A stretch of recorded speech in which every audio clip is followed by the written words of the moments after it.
এই মুহূর্তের সবথেকে বড় খবর, সপ্তম দফার ভোটের আগেই বড় পদক্ষেপ জাতীয় নির্বাচন কমিশনের। বলতে গেলে তৃণমূলকে কাঁদিয়ে বড় সিদ্ধান্ত নিল জাতীয় নির্বাচন কমিশন। আপনারা সকলেই জানেন আগামী 1 জুন ফাইনাল ভোট গ্রহণ, অর্থাৎ সপ্তম দফার ভোট গ্রহণ।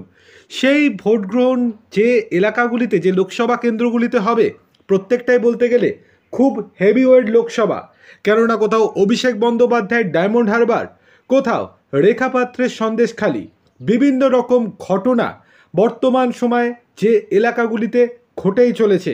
এবার সেই এলাকাগুলিতে বড় পদক্ষেপ নিল জাতীয় নির্বাচন কমিশন।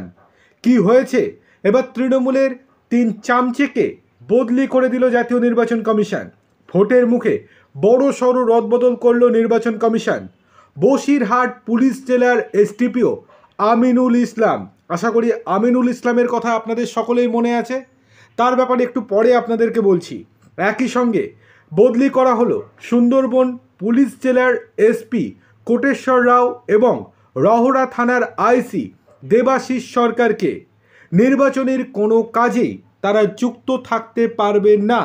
কালকের মধ্যে রাজ্যের কাছে এই 3 বদলির নাম চেয়ে পাঠিয়েছে কমিশন। আর বলা বাহুল্য, এই হঠাৎই বদলির ফলে রাজ্য সরকার কিন্তু চরম অস্বস্তিতে পড়ে গিয়েছে। কারণ এই 3 জন বদলি করা মুখের কথা নয়।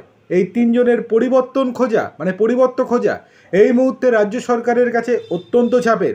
কেননা এই 3 জনই ছিল রাজ্য সরকারের ধামা ধরা চাকর। এবার আপনাদেরকে বলে রাখি আমিনুল ইসলামটা কে। আমিনুল ইসলাম হচ্ছে শেখ শাহজাহানের ডান হাত। পুলিশের গায়ে শেখ শাহজাহানকে বারংবার সমর্থন থেকে শুরু করে বিভিন্ন রকম কাজে সাহায্য করেছেন এই আমিনুল ইসলাম। উল্লেখ্য, এই আমিনুল ইসলামের বিরুদ্ধেই শেখ শাহজাহানের সঙ্গে যোগসাজশের অভিযোগ তুলেছিলেন অনেক দিন আগেই শুভেন্দু অধিকারী। পরবর্তীতে কোনো রকম পদক্ষেপ নেওয়া হয়নি তার বিরুদ্ধে, কিন্তু এবার অবশেষে ভোটের কাজে তাকে সরিয়ে দেওয়া হলো।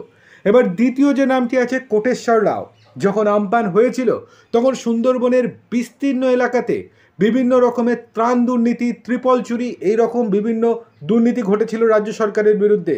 সেখানে তৃণমূলের নেতারা, যারা স্থানীয় নেতারা ছিল, সমস্ত ত্রাণ থেকে আর্থিক সাহায্য বা ত্রিপল চুরি সমস্ত কিছুই করেছিল এই কোটেশ্বর রাওয়ের সহযোগিতাতেই। তখনও বারংবার অভিযোগ তুলেছিলেন রাজ্যের বিরোধী দলনেতা শুভেন্দু অধিকারী। অবশেষে ভোটের 2 দিন আগেই বড় চাল দিয়ে দিল জাতীয় নির্বাচন কমিশন। দেখার বিষয় এবার তৃণমূল ঠিক কী পদক্ষেপ নিতে পারে।